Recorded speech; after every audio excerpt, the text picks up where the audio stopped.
Hi everyone, Byron Martin here at Logis. And Angel Martin here. And today, we are going to talk about the top 10 plants for beginners in the year of 2025. Most of these plants can tolerate cold temperatures, neglectful watering, different light levels, from deep shade to full sun.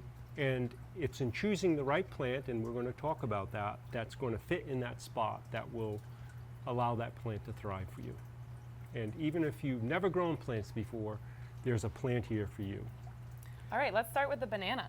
So bananas are really great plants to grow. They're really fast growing, they're easy to grow. They do need two things. One is sun and attention to watering. But other than that, they're pretty much weeds.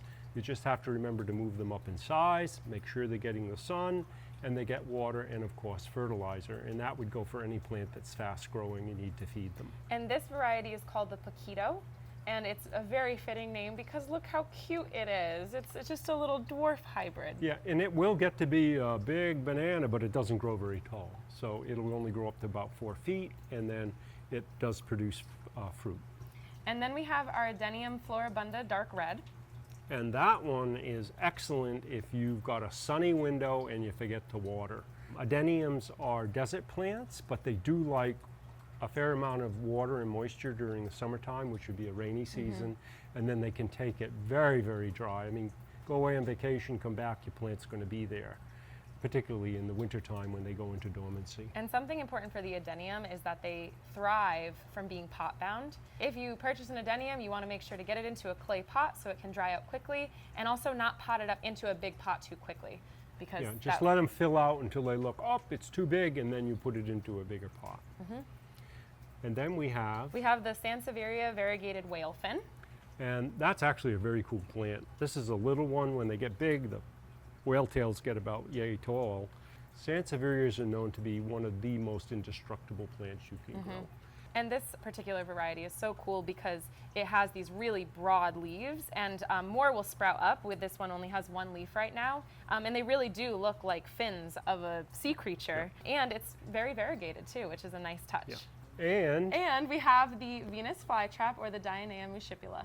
Yes, and this is a favorite of kids especially, but even kids that have grown up. It is one of the carnivorous plants that is actually really well known. It's easy to grow, except you got to remember that it loves sun because it grows in open swamps and it loves water, so you need to keep it always moist. Put it in a sunny window, keep a tray of water. All you got to do is look at the bottom of the saucer, make sure there's water in it, and you're good to go. And it does have a dormancy in the wintertime when it will go back into the moss, because we grow it in sphagnum moss, and then in the springtime it reemerges with its leaves. Another few important care tips on the Venus flytrap is that you want to make sure to give it either rainwater or distilled water. Tap water can sometimes kill the plant because of the minerals in it, but you can just buy a gallon of distilled water at the store, and a whole gallon will last you months. And then the other thing is to not actually pot this one in a clay pot. A lot of the plants that we grow thrive in clay pots because they can dry out quickly and there's a lot of aeration. The Venus flytrap will not do well in a clay pot. You want to keep it in a plastic pot, or if you are replanting it, to put it into like a glass or a glazed pot. And then we have this, which is a baby. The Philodendron Spiritus Sancti, which is a very baby plant, but when this plant gets full grown, these long strappy leaves will get to be feet long, like probably 3-4 feet long. Stunning. Yeah, very cool plant, very sought after right now. I love it, and it's such a fun plant because the drama of growing it keeps you so excited just because of the size of the leaf. It just keeps changing and changing, whereas an Adenium, for example, it's going to grow a little, but the leaves are never going to get giant. Right, so you're going to see the transformation from youth into full-grown plant. Yes. And then we have the Pileia peperomioides variegated. It can take a great amount of dryness, and it can take low light. Best to keep it in a window if you want it to thrive, but they're very easy to grow. And this one actually has some variegation to it, so it adds a little bit different texture and color to the leaves. Yes, this one is called the Pileia White Splash. And something fun about Pileas is that they sprout these little pups or babies. They sprout them so freely that you can actually remove them and create little baby plants, give them away to your friends, take cuttings. Or just pot it up and then the plant gets really big. And here we have a cactus known as the Booby cactus or Myrtillocactus. And like most cactus, they love it dry. They can be grown in a window, but always give it sunlight because cactus are not shade-loving plants. And you can forget about watering it and it won't mind. Yes, this plant is very fun because it can be a little novelty item that you impress your friends with at a party, that you have a Boobie cactus, or it will just be a good item that will be reliable to have on your windowsill because you can kind of ignore it. Yeah, right. And then we have an Abutilon, or better known as a parlor maple. Now this goes back to actually into the 1800s as a house plant, the parlor maple does. And the thing about it is it can take it very cold. And so the Victorian homes obviously were chilly, didn't have central heating, and even to the point where it can go down below freezing, this plant will actually tolerate it. But it also does very well as a windowsill plant. It does need direct sunlight, east, west, or south window, and it needs attention to watering. As you can see, this is a hybrid that we just introduced called Tiger Lily. And one thing that we work in breeding these is that they need to be very floriferous. So here you have a plant that's 6 inches tall and it's covered with buds that'll come into bloom. So it's a very free-flowering plant, not like the older ones, which were very leggy and didn't flower as easily. Is this Abutilon an ever bloomer, intermittent? Pretty much, if you keep this in a sunny window where it gets good light, it will never stop. Over here we have the Tradescantia Zebrina Pink Paradise. This is a new release. I'm personally very excited about it because the vibrancy of the leaves is unmatched. We have the other Tradescantia, the Nanook, which has a softer kind of lilac purple to it, also very bright and vibrant, but this one, it's just more intense. And in sunlight, it also kind of like glows. It has that iridescent silver striping on it, and they're easy. Yes, and Tradescantias are typically plants that can grow in very low light. They can grow underneath our benches in almost darkness. But they can also grow in full sun. They're they very light tolerant. Yep, they can also grow, and pretty much anywhere you put them, they'll grow. Always recommend putting them in a window. That always helps plants. But this can be grown pretty much anywhere. And if you compare this to all the other variegated ones, this one just jumps out. Yeah, it's a great hybrid. And then lastly, we're going to include a fig because figs are easy to grow.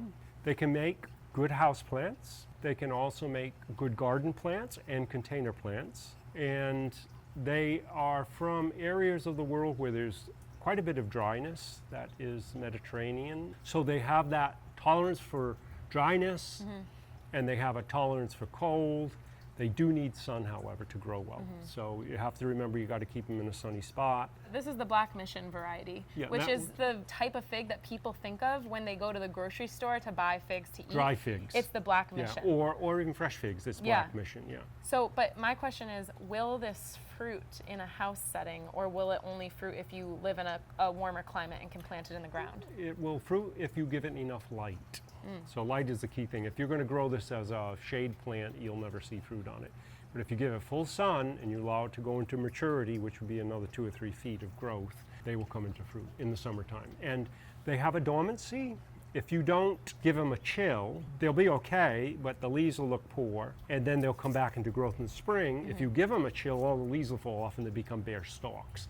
And many people actually grow these outside and then move them into a garage or something where there's winter temperance, and they do fine. So if you live in this climate in the Northeast, this would be a great plant to throw outside during the summer, grow in full sun with the rest of your garden plants, and then bring inside into a darker place for the winter. And cold, dark and cold. Dark and cold. Let Garages, the frost basements. Let the frost come in and just knock all the leaves off, and then put it to sleep for the winter time. And keep it as cold as you can. And then when it starts to sprout, obviously it's the beginning of the cycle again. You need to get it back into light. All right, so what is your favorite plant on this table? Believe it or not, I really like the Abutilons. I do believe it. Because you love flowering plants. And because the history of the greenhouses here, we were once florists, and this greenhouse where we're in right now was filled with large Abutilon plants that they harvested to make the bouquets and wedding bouquets out of. So I grew up around them, and we've done some breeding here with them, and they're just really cheery plants. So what's your favorite plant?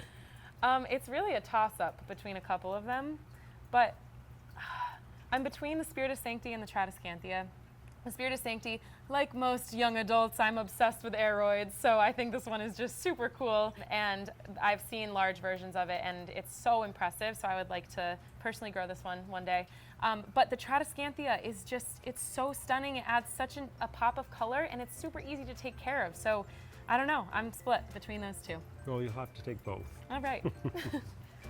Well, thank you for joining us today for a look into our top 10 plants for beginners for the year of 2025. You can buy any of these online or in store at logis.com or at our retail store in Danielson, Connecticut.